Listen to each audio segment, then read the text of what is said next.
Control అనేది మనము ఎలా పట్టుకోవాలంటే, సో ఇది 360 డిగ్రీస్ అనమాట. ఇది ఒక స్టీరింగ్. ఈ స్టీరింగ్ లో మనం 180 డిగ్రీస్ ఒక స్ట్రైట్ లైట్ ఇలా పట్టుకోవాలి.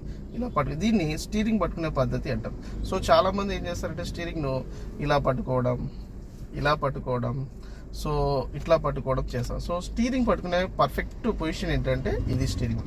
ఇలా స్టీరింగ్ పట్టుకున్న తర్వాత చాలా మందికి డౌట్ ఎలా ఉంటుందంటే, ఈ స్టీరింగ్ వచ్చేసి ఎంత తిరుగుతుంది ఏంటి అని ఎవరికైనా ఒక డౌట్ అనేది ఉంటుంది అనమాట. ఈ స్టీరింగ్ అనేది ఇలా పట్టుకున్న తర్వాత రైట్ సైడ్ రొటేషన్స్ ఉండి కంప్లీట్ రైట్ అని తిప్పాలంటే, సో ఇది స్టీరింగ్.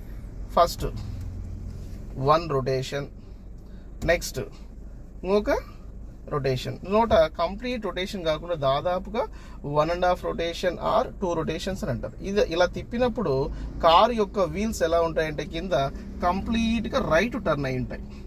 ఆ రైట్ మొత్తం టర్న్ అయ్యాయి అంటే టోటల్గా కంప్లీట్గా రైట్ టర్న్ అనేది టైర్లంతా ఆ వ్యూ అనేది మనం ఐడియా వస్తుంది. సో ఇలా ఉంది. నెక్స్ట్ దీన్ని కంట్రోల్ చేయాలి, స్టడీకి రావాలి. సేమ్ పొజిషన్ మళ్ళీ 1 రొటేషన్, నెక్స్ట్ కంప్లీట్ కోక రొటేషన్. ఇప్పుడు కార్ యొక్క టైర్లు ఎగ్జాక్ట్గా స్టడీగా ఉంటాయి. ఇలా ఉన్న తర్వాత మరి నేను లెఫ్ట్ టర్న్ చేయాలి, చేస్తే మళ్ళీ rotation. So 1 rotation, next 1.5 rotation, కంప్లీట్గా ఇలా.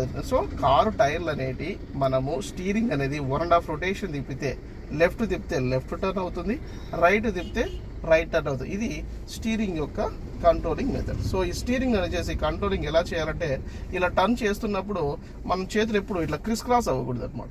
క్రిస్ క్రాస్ అయ్యాయంటే స్టీరింగ్ కంట్రోలింగ్ అనేది సరిగా ఉండదు. సో మనం రొటేషన్స్ ఎలా అంటే ఇలా ఉండి, సో నేను రైట్ తిప్పాలి, ఎస్. సో ఈ హ్యాండ్ ఇలాగే ఉండాలి, బట్ ఇది తిరగాలి. సో మళ్ళీ హ్యాండ్ ఇలాగే ఉండాలి, ఇలా రొటేషన్స్ తిప్పాలి తప్ప స్టీరింగ్ను. సో ఇలా క్రిస్ క్రాస్ అనేది చేయకూడదు. సో ఇది స్టీరింగ్ గురించి complete information. Thank you very much.